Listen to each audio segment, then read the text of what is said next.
Right. Let's talk now to Dr. David Bull. He is a Brexit MEP for the North West of England and joins us now. Let's talk a bit about their Not manifesto. David, good evening.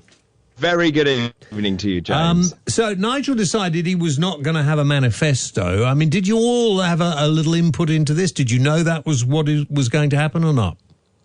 Yes, of course we all knew. The point about this was Nigel is very clear, and I think we all agree with this, that as you've seen at these elections, that political parties have these manifestos, which really is their sort of super wish list, where they shake that magic money tree and all of these things that they promise never ever come true.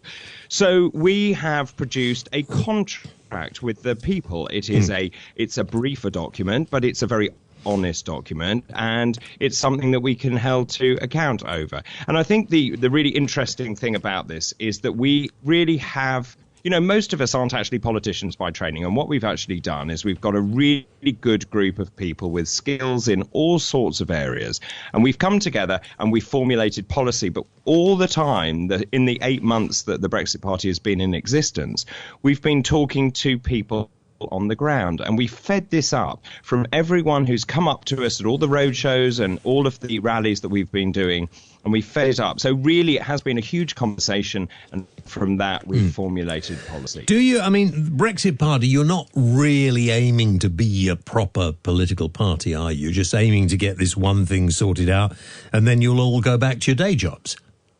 No, that isn't true at all, actually. So what we are, obviously, the clue is in the name, and we're very keen that we get a proper Brexit. Now, one of the things that we've done is that we have taken Boris Johnson's word on a number of things. And if you remember, without us, that Theresa May would still be in government. Boris Johnson would have tried to get through a deal that was simply not Brexit. And he then capitulated and said that the transition period wouldn't go on beyond next year, the end of next year, that there would be no political alignment, and crucially, that he wanted a free trade deal. And so we took him at his word, and we are fighting now those Labour Leave seats. Remember, there are 5 million Labour voters out there. David, but just what I was going to say, yes, Brexit, but we've got a whole host of policies as well. I know. But our job is to hold his feet to the fire. But you are never going to be in power, so a manifesto is probably not even worth doing, is it, for any of these other parties that aren't actually ever going to be in power? And I think...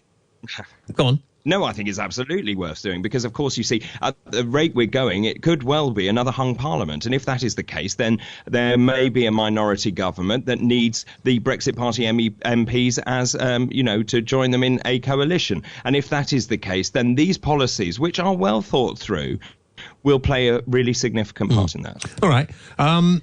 Your friend Gemma, I think you've both been on the Jeremy Vine don't we, David? Show quite hello, often. Gemma. Hello, love. Sorry, I hadn't realised it was you. Hello. It's me. Oh, don't you give her a complex. Don't do that. No, that's fine. Now I'm seriously frightened. Yes.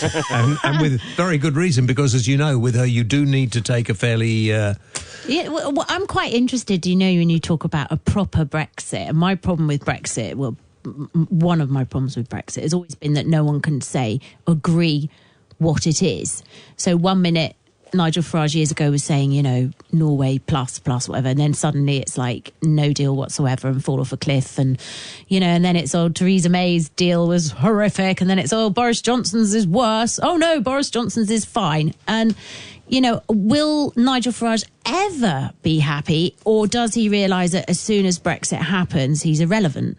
Well, he doesn't want to be relevant as far as I can see, does he? No, but what I mean is your whole shtick is Brexit. So perhaps really deep down he doesn't want it to happen at all. No, he absolutely does. And I think the thing that's been really fascinating about this is if you look at actually how many of us got elected to the European Parliament, 28 of us, with the largest party there.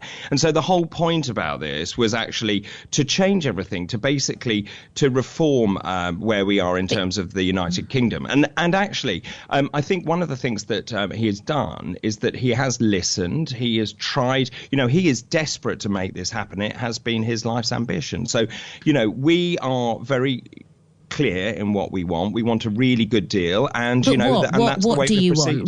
What would a good deal look like? Well, it's a proper Brexit, and that's what people voted for. But what is a proper Brexit? Define that. We want we want autonomy, we want out of the European Union. Let me tell you, I sit there in Brussels. It is a parody. It is a veneer of democracy. We want nothing to do with it. We need to leave the European Union. We need to stand on our own feet again. And we need to do trade deals. You know, certainly as a medic, we need to start talking to those countries that really matter, such as India. Well, from my point of view, we don't need to do any of those things. We need to look at what's going on here on our doorstep. We've got on perfectly well for years and years and years. Well, hang on. I've been really happy that this Brexit thing hadn't been spoken about on this programme. I know, it's been so refreshing since we started the election. But I'm interested to ask you this, David, if it's okay. Why does the Brexit Party want to get rid of the House of Lords? I think the feeling there is that the House of Lords is out of date. The wrong people are in it. There certainly should be a revising chamber, but it should be done on ability and not on who you're born into, which family you're born into. Do you not think, though, sometimes it might be better to have people chosen to go there because of what they've done? Some people, some of the hereditary lords, some of them have no money at all, actually, and some of them came from fairly poor backgrounds. Hasn't Nigel Farage been offered a peerage? He's turned it down.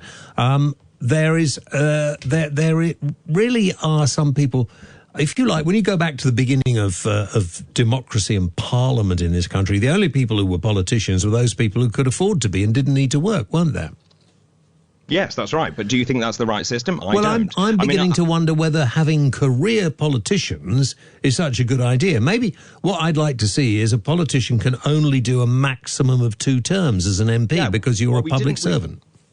We didn't say career politicians in the House of Lords. We actually said that it needs reforming, and I think it does need reforming. And I think the thing is, just because you're born into a certain family doesn't mean that you should be in that upper chamber. I think what we should be doing is taking people from all walks of life. I'd like to see people who have worked in charity, in the charitable sector, people who've been doctors, people who've been nurses, people who've actually had real jobs. You're after a knighthood, David.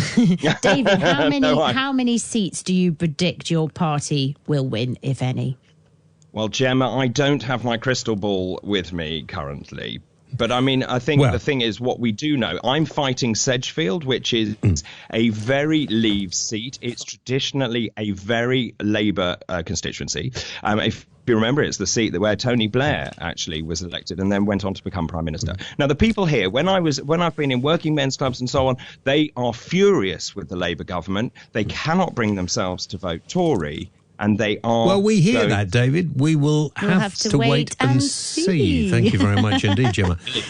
David, thank you very much indeed. I've run out of time for that. And I'm going to tell you now who all the other candidates standing in Sedgefield are when I get them sent in to me in a couple of seconds. And we will let you know.